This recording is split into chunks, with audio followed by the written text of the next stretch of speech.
Mwami ugororotse, mwami uhambaye, we waturemye wadushize kw'ino si y'abariho, reka tukudugirize icubahiro n'amashimwe kuko urabikwiriye. Wowe tuzigama ku munsi, wewe ugenda utugwanira intambara zitandukanye. Iyi saha na kano kanya turi imbere zawe tugushimira ukuntu utwitayeho, ukuntu ugenda utugirira neza ku munsi. Ni vyinshi vyaturondeye, ariko waratugwaniriye, ariko waratuneshereje. Iyi saha na kano kanya turakudugiriza amashimwe n'icubahiro kuko ni wowe bikwiye kandi ubibereye. Ndakweretse abana bawe aho bari hose kw'isi yose nzima, urushirize kubana nabo, urushirize kubazigama, eka umuntu wese guhamagariye kugira ico umufashe umushoboze databuja wera. Ndakweretse ubwoko bwawe buri kw'ino si, umwe wese ico akwereka umukorera ukimukorere uzobukoze. Icubahiro n'inganji bishirize kuba ivyawe Mesiya. Ndakweretse abagwaye bari mu mihingo itandukanye, uriko arakwereka ingwara arwaye umuhe gukira kuvuye iwawe mw'ijuru. Urakoze databuja wera. Abafise ibibazo bitandukanye babere inyishu kuko niwe ushoboye vyose. Databuja wera, turagukengurukiye ko udukunda kandi utwitwararika. Reka icubahiro cose kirushirize kuba icawe Mesiya. Dufashe kano kanya keza tukudugiriza amashimwe n'icubahiro kuko ni wowe ubikwiriye, ni wowe ubibereye. Kuvyuka n'ubuntu bwawe, kugendagenda hano mw'ino si n'ubuntu bwawe, kuronka ikintu carico cose ni kubw'ubuntu bwawe databuja wera. N'ubuntu ugenda utugirira ku munsi. Ni nayo mpamvu tukudugiriza ishimwe n'icubahiro, tuvuga tuti shirwa hejuru kibirengeye kizima. Turagukengurukiye kuvyo umaze kudukorera, kandi turagukengurukiye no ku bindi ugenda udukorera n'ubwoko bwawe. Icubahiro n'amashimwe birushirize guhabwa wewe, ubu n'ibihe bitazoshira. Ni mw'izina ry'umucunguzi wacu Yesu Kristo nsenze. Amen.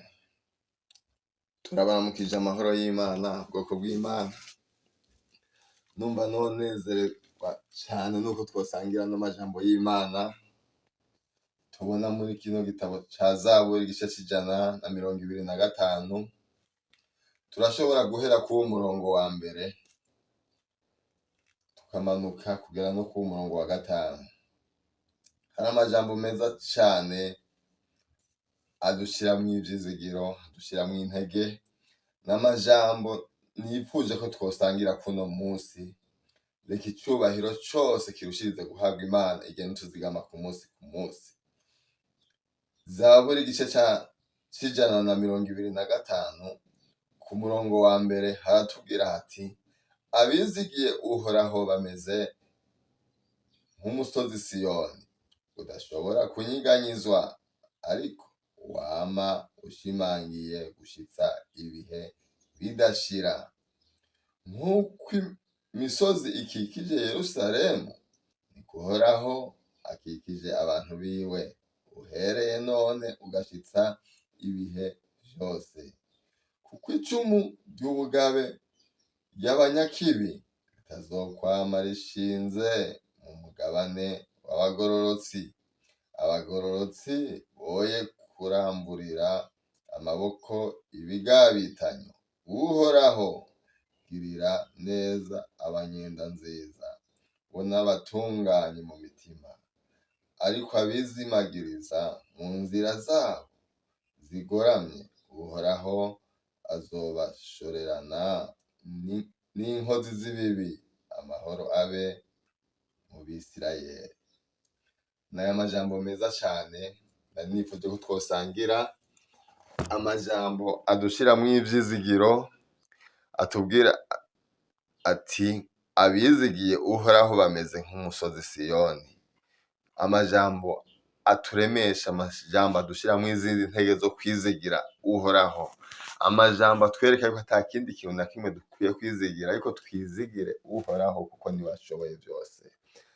Abizigiye Uhoraho bameze nk'umusozi Siyoni udashobora kunyiganyizwa, ariko wama ushimangiye gushitsa ibihe bidashira.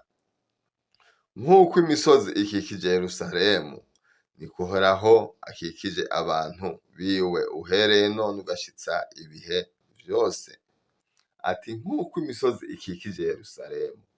Naho wowe uri ahantu hose uri uravye imisozi ikikije kiyaya wowe urimwo ukaca wihakara ukavuga ati nk'uko imisozi ikikije uwe niko Uhoraho akikije abantu biwe.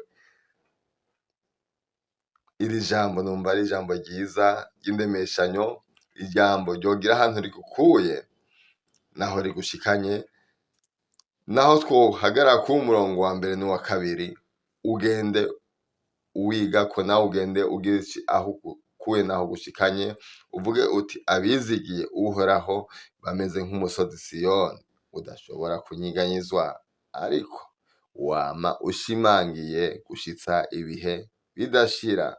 Nk'uko imisozi ikikije Yerusalemu, niko Uhoraho akikije abantu biwe uhereye none ugashitsa ibihe byose. Ndizera yuko nawe uri umuntu w'Uhoraho, wumve yuko Imana igukikije, ivyoza bikuzita bikurondera, umenye yuko protection yawe ari Imana, ari igukikije impande zose, ata kintu na kimwe kizogushikira. Reka Imana irushirize kukuzigama, reka Imana irushirize kukugirira neza, reka Imana irushirize kugukingira, ntihagire ikintu na kimwe gishobora kugushikako. Wumve aya majambo hogira ahantu agakuye n'ahagushikanye, kandi wumve yuko aya majambo ari ayawe nanje n'ayanje. Urigira ijambo ryawe nanje ndarigira ijambo ryanje ry'uno munsi. Imana irushirize kuri kwigisha ubugira kandi, ubone kuritahura ubugira kandi, umenye yuko ariyo ikwiye kwizigirwa muri vyose, umenye yuko ari ikwiye guhabwa amashimwe n'icubahiro, kandi umenye yuko uyizigiye nayo itazogutetereza. Ni Imana ishoboye byose, nta kintu na kimwe kiyinanira, nta hantu na hamwe Imana itogukura, kandi nta hantu na hamwe Imana itogushikana. Gusa upfe kuyizera, umutima wawe uwushire kuri yo, nayo iriteze kukugirira neza.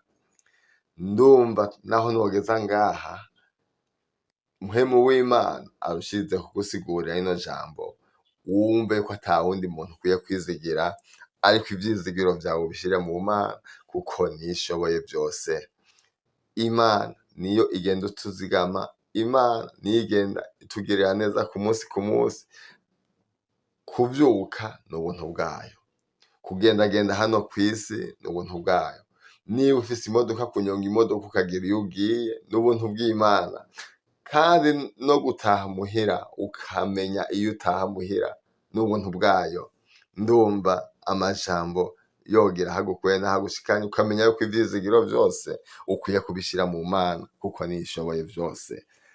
Ntagire ikindi kintu kiza kikubera inzitizi mu kwizera kwawe, ariko ivyizigiro vyawe ubishire mu Mana, kuko niyo ishoboye vyose.